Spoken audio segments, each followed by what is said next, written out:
missile hit a town just 4 miles from the border with Ukraine, killing 2 Polish people. That Russia may have fired it at Poland, a NATO member, killing 2 people. That Russian projectiles hit Poland, a NATO member, near Ukraine's border, killing 2 people. Russian missiles targeted a dozen electric utility plants across the country. जय हिंद दोस्तों, कैसे हैं आप सभी लोग। Welcome back to the world geopolitics. Recently जैसे आप सभी ने न्यूज़ सुन लिया होगा कि रशिया मेड मिसाइल ने हिट किया है पोलैंड की धरती को, और बताया ये जा रहा है कि मिसाइल यूक्रेन को क्रॉस करके 15 माइल करीब 24-25 किलोमीटर यूक्रेन बॉर्डर के अंदर पोलैंड की धरती को हिट हुआ है और एक विलेज के अंदर हिट हुआ है, फार्म बिल्डिंग के अंदर। और इस अटैक में 2 लोगों की मृत्यु हुई है। ऑल्दो रशिया ने डिनाई किया है इस अटैक को लेकर, क्योंकि पोलैंड के प्रेसिडेंट डूडा उन्होंने कहा है कि probably it was a Russian made missile, but हम वेरीफाई कर रहे हैं कि ये कहाँ से आया है। बिल्कुल अब पोलैंड मिलिट्रीली हाई अलर्ट में है। और इसी के आगे पोलैंड एक नेटो का पार्ट है, नॉर्थ अटलांटिक ट्रीटी ऑर्गेनाइजेशन, जिसमें 30 देश हैं। और अब आपके मन में एक बात आ रही होगी, क्या नेटो आर्टिकल 5 एक्टिवेट करेगा? पर मैं यहाँ पर ये बता दूँ कि आर्टिकल 5 क्या है। कोई भी देश अगर नेटो कंट्रीज़ पर अटैक करता है तो सारी की सारी नेटो कंट्रीज़ उस देश के ऊपर मिलिट्रीली एक्शन लेगी। ये है आर्टिकल्स 5। और आखिरी बार आर्टिकल्स 5 कब एक्टिवेट हुआ? जब 9/11 अटैक हुआ, तो उसके बाद आर्टिकल 5 एक्टिवेट हुआ था, वो भी अफ़गानिस्तान में। तो मेरा यहाँ पर मानना है कि नेटो कंट्रीज़ नहीं चाहेगी कि आर्टिकल 5 एक्टिवेट हो। सिर्फ नेटो कंट्रीज़ यहाँ पर आर्टिकल 4 एक्टिवेट करेगा। आर्टिकल 4 ये बोलता है कि सारी नेटो कंट्रीज़ कंसल्ट करेगी कि कैसे इस सिचुएशन को संभालना है डिप्लोमेटिकली और बातचीत करके।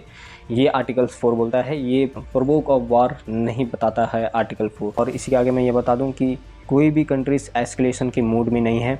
और मैं ये मानता हूं कि आज के समय सारी कंट्रीज़ मैच्योर हो चुकी है, रिस्पॉन्सिबल है। और सभी जानते हैं कि रशिया एक ऑटोमेटिक न्यूक्लियर स्टेट है। अगर आर्टिकल 5 एक्टिवेट होता है तो ये एक डिजास्टर साबित होगा पूरी धरती के लिए, और कोई भी कंट्री नहीं चाहेगा कि इस तरह की सिचुएशन बनी रहे। तो इसीलिए आप सभी ने देखा होगा कि सारी कंट्रीज़ जैसे USA, Turkey, UK, Germany, France, सभी ने रिस्पॉन्सिबली स्टेटमेंट दिए हैं, बिकॉज इस डिफ़िकल्ट टाइम में कोई भी कंट्रीज़ नहीं चाहेगा कि कुछ बड़ा कॉन्फ्लिक्ट खड़ा हो जाए। इसलिए आपने देखा होगा USA प्रेसिडेंट बाइडन साहब का जो स्टेटमेंट आया है, उन्होंने साफ कह दिया है कि मेरे इन्फॉर्मेशन के मुताबिक जो सजेशन है कि ये रशिया से नहीं आया है। ये बाइडन साहब का स्टेटमेंट था। और लगभग इसी सेम स्टेटमेंट टर्की के प्रेसिडेंट ने भी दिया है। और एज़ यूजुअल सभी देशों के प्रेसिडेंट ने, चाहे USA, UK, फ्रांस हो, सभी ने बोला है कि हम पोलैंड के साथ हैं और इन्वेस्टिगेशन होनी चाहिए। बस इतना स्टेटमेंट आया है, कोई बड़ा बवाल करने वाला स्टेटमेंट नहीं आया है, क्योंकि सारी कंट्रीज़ रिस्पॉन्सिबल है, मैच्योर कंट्रीज़ हैं। तो कोई भी नहीं चाहेगा कि बड़ा कॉन्फ्लिक्ट खड़ा हो जाए इस डिफ़िकल्ट टाइम में। और अंत में एक बात ऐड करना चाहूँगा, जैसे कि सभी मीडिया हाउसेस डिबेट करती हैं और आर्टिकल्स भी पब्लिश होते हैं कि न्यूक्लियर वार होने वाली है, न्यूक्लियर स्ट्राइक होने वाली है, वर्ल्ड वॉर 3 की बात करते हैं, नाटो का आर्टिकल 5 बात करते हैं। और ये भी बोल दिया इन्होंने तो यूक्रेन 5-6 दिन में ख़त्म हो जाएगा, जब शुरुआती टाइम में रशिया ने अटैक किया था।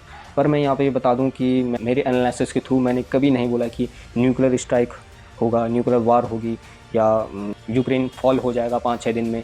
मैंने कभी नहीं बोला, क्योंकि ये मेरे एनालिसिस में नहीं था। मेरा मानना ये है कि न्यूक्लियर स्ट्राइक कभी नहीं होने वाला, क्योंकि आज के समय जिन देशों के पास न्यूक्लियर वेपन है वो हाईली रिस्पॉन्सिबल कंट्रीज़ हैं, मैच्योर कंट्रीज़ हैं, because when you get A power you get A more responsibility and make a mature country, और उसके बाद पूरी दुनिया आपकी बात सुनती है। जैसे कि आप सभी के नज़रिए में जो न्यूक्लियर वेपन है वो एक मास ऑफ डिस्ट्रक्शन वेपन है, पर मेरा मानना ये है कि न्यूक्लियर वेपन एक बैलेंस ऑफ इक्वेशन है बिटवीन द 2 कंट्रीज़। मेरे हिसाब से एक प्रिवेंशन ऑफ वॉर है 2 देशों के बीच में। और फॉर एग्ज़ाम्पल अगर यूक्रेन के पास न्यूक्लियर वेपन होता तो रशिया कभी भी एनेक्स नहीं करता यूक्रेन को। थोड़ी बहुत कॉन्फ्लिक्ट होती है, वो हर देश के साथ चलता रहता है, ये अलग मैटर है। पर हाँ, अगर यूक्रेन के पास न्यूक्लियर वेपन होता तो रशिया कभी भी एनेक्स नहीं करता यूक्रेन को। ये है वीडियो का अंत। बहुत बहुत धन्यवाद। जय हिंद।